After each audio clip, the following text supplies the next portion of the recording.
뉴스 스크랩을 통해서 한번 알아보도록 하겠습니다. SK, 한미, 셀트리온, 디지털 치료제 참전이라고 되어 있습니다. 자, 얼마 전부터 제가 바이오주들을 쭉 다뤄드리면서 뜨문뜨문 디지털 치료제에 대한 얘기도 살짝씩 언급을 해드렸습니다. 자, 이것에 대한 본격적인 얘기 영상인데요. 디지털 치료제 개발에 대형 제약과 바이오 기업들이 뛰어들고 있습니다. 기존 약물이 시너지를 내면 치료 효과를 극대화할 수 있을 것으로 기대가 높은 편입니다. 디지털 기술을 기반으로 질병을 예방, 관리, 치료하는 목적의 새로운 형태의 디지털 기기이고요. 건강 상태 관리와 의학적 장애, 질병의 관리, 예방, 그다음에 복약 최적화, 의학적 질병 장애 치료 등에 쓰인다고 합니다. 굉장히 좀 광범위하게 좀 쓰인다고 보시면 될 것 같고요. 국내 1호 디지털 치료제가 곧 나올 거라고 보고 있는데 어디께 나온다고 되어 있는지는 나와 있지는 않습니다. 자, 일단은 이쪽 분야에 투자하고 있는 기업 중에 첫 번째로 SK바이오팜입니다. 온라인 기자간담회에서 뇌전증 관련 디지털 치료제를 개발한다고 되어 있고요. 센서를 이용해서 뇌전증 발작을 감지해 예측할 수 있는 웨어러블 디지털 디바이스를 개발하기 위한 국내외 기업과 협력을 검토 중이며 국내 임상을 올해 안에 들어가겠다는 계획을 발표를 했고요. 또 내년에 미국 CES에 참가해서 발표하는 방안도 추진 중입니다. 네, 그렇기 때문에 또 SK바이오팜은 올해 또 이벤트가 하나 기다리고 있는 거네요. 그죠? 네, 임상 들어가는 거, 디지털 치료제에 대해서 코로나가 아니죠. 지금 현재 당면에 있는 러시아와 우크라이나 지정학적 리스크가 끝나고 나서 또 여러 가지 뭐 원자재라든가 곡물 파동이라든가 이런 것들이 다 끝나고 나면 아무래도 이런 쪽으로 다시 한번 바람이 불 가능성이 높아 보여요. 네, 그러면 SK바이오팜이 자연스럽게 부각이 될 거라고 보고 있습니다. 자, 그 다음에 당뇨병 신약을 개발 중인 한 업체가 얘기를 했는데 제가 봤을 때는 LG화학이 아닌가 좀 싶고요. 자, 음식물 섭취 충동 관리하는 방식의 행동 교정용 디지털 치료제가 효과를 보일 수 있다 라고 되어 있고, 이를테면 애플리케이션으로 의사가 식이요법을 처방을 하면 기기로 환자가 혈당 상태와 일상 생체 기록 등 필요한 데이터를 분석해서 행동을 수정하거나 처방을 변경하는 시기라고 하고 있습니다. 자, 그리고 한 바이오 업체도 치매 치료제 개발이 쉽지가 않은데 디지털 치료제는 중추신경계 쪽에서 강점을 개발할 수 있겠고, 또 이런 부분 쪽에서 ADHD 같은 경우에 디지털 치료제는 맵게임으로 환자의 감각이라든가 인지 조절에 관여하는 전두엽 피지를 자극하고 활성화해서 주의력을 개선시키는 데에 있고요. 아킬리 ADHD 디지털 치료제는 미국 FDA 승인을 이미 받았고요. 나스닥 상장까지도 지금 절차를 밟고 있다고 합니다.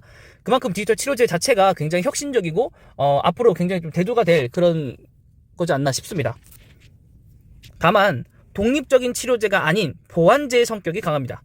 그래서 이런 단점이라고 해야 되나요? 한계점이라고 해야 되나요? 이런 부분들을 어떻게 보완을 할 것인지도 앞으로 좀 극복해 나가야 할 자리인 것 같고, 실제 의사의 처방과 환자의 사용이 원활할지도 불확실하다고 합니다. 사실 원격 진료 같은 경우에도 사실 되게 표면적으로는 화질이라든가 의사가 환자에게 정확한 진찰을 내릴 수 없기 때문에 안 한다고는 하지만, 사실은 대형 병원 중심으로 쏠릴 거를 예상을 해서 개인 병원 쪽에서 사실은 좀 막고 있는 게 더 많다고 저는 기사를 통해서 알고 있는데, 이 부분 또한 마찬가지일 거라고 봐요. 실제로 적용을 하면 제약업체라든가 바이오 업체들에서는 굉장히 좋죠. 이런 것들 막 개발하면 되고 새로운 신동력이 생기는 거니까. 하지만 이제 실제 의사협회에서는 이걸 과연 얼마큼까지 받아줄지 그것이 조금 의아스럽긴 합니다. 네, 그래도 8년 후에는 29조 원까지 또 성장하는 시장이기 때문에 대기업들이 또 이 부분에 대해서는 투자를 안 할 수 없는 영역이다라고 보시면 되겠습니다. 자, SK바이오팜 일봉입니다. 자, 어제 상승에 이어서 오늘도 상승은 조금 했지만은 그래도 약보합세라고 좀 보고 있고, 주봉상으로도 아직은 조금 더 감방하는 시기라고 좀 봐시면 되겠습니다. 추후적으로 더 떨어질 수 있기 때문에 SK바이오팜은 뭐 오늘 보고서가 올라갈 겁니다. 네, 오늘 보고서 올라갈 텐데, 그 이후에 올라갈 영상이라서, 어쨌든, 앞에서 보셨을 거라서, 요 정도까지만 대충 보고요. 조금 더 자세한 그 상세 분석은 여러분들이 전 영상에서 SK바이오팜, 보고서 영상 좀 봐주시면 감사하겠습니다. 자, 다음은 LG화학이고요. LG화학도 제가 눈에 말씀드렸지만 월봉상으로 봤었을 때 여기 바닥 찍은 경우가 있기 때문에 관망세로 좀 지켜보자. LG가 그렇게 급한 거 아니다 라고 말씀드렸고, 또 최근에 LG 에너지솔루션이 공매도가 많이 맞으면서 주가가 하락했기 때문에 또 그 부분에 대해서도 또 1분기라든가 2분기 실적에 반영이 될 수 있어서 지분법 평가가 좀 안 좋아질 수 있어요. 그러면 또 추락을 하겠죠. 그래서 어느 정도 에너지 LG에너솔루션이 좀 안정세에 접어질 때까지는 LG화학에 대한 주가가 변동이 심할 거기 때문에 저라면 일단 50만 원 아래에서 매수를 하려고 노력을 좀 할 것 같습니다. 그 다음에 셀트리온 먼저 보겠습니다. 셀트리온도 사실 뭐 주가가 그렇게 좋지는 않았던 것 같은데, 네, 다시 한번 내려왔고 폭락을 좀 했죠. 네, 지금 굉장히 좀 안 좋은 상황이 계속 이어지고 있는데, 셀트리온을 장기적으로 보면 나쁜 점은 하나도 없어요. 나쁜 점은 없고 오히려 지금은 사야 되는 자리예요.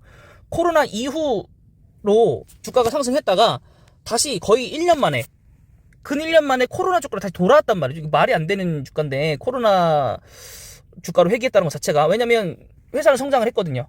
회사는 성장했고 PR도 떨어졌고 배당금이 좀 떨어졌다 뿐인 거지. 배당금은 작년에 실시를 했고 올해는 또 안 줄 것 같기도 한데, 이익이 안 좋으면 그래도 줄 것 같긴 해요. 근데 문제는 시장에서 바라보는 셀트리온에 대한 이게 너무 좋지 않다. 그리고 또 이 셀트리온 삼형제를 바라보는 시선이 너무 안 좋다.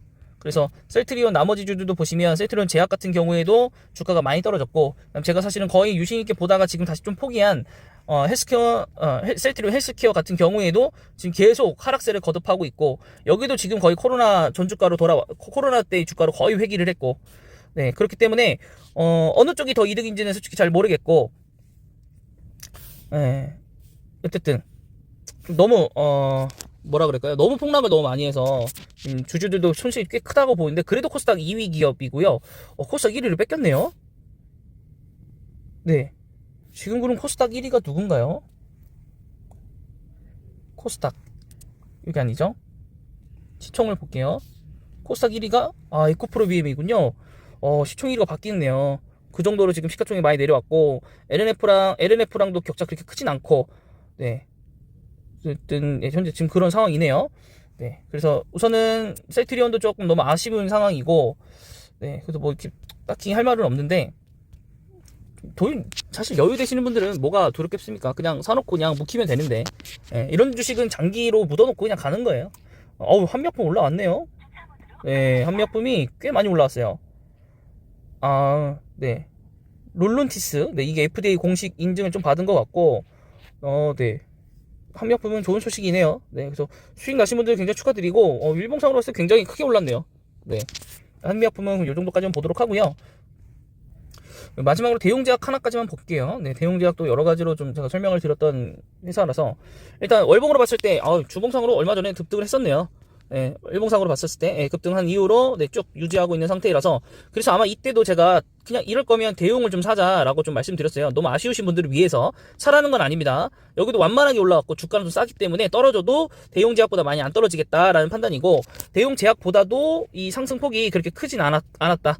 네, 대용제약은 여기까지 올랐잖아요. 대용은 여기까지밖에 안 올라왔기 때문에 충분히 괜찮은 가격대이다, 사볼만하다라고 말씀을 드렸었습니다. 그래서 여기까지 하도록 하고요. 네, 이번 영상 여기까지입니다. 네, 영상이 마음에 드셨다면 구독과 좋아요 그리고 댓글까지 부탁드릴게요.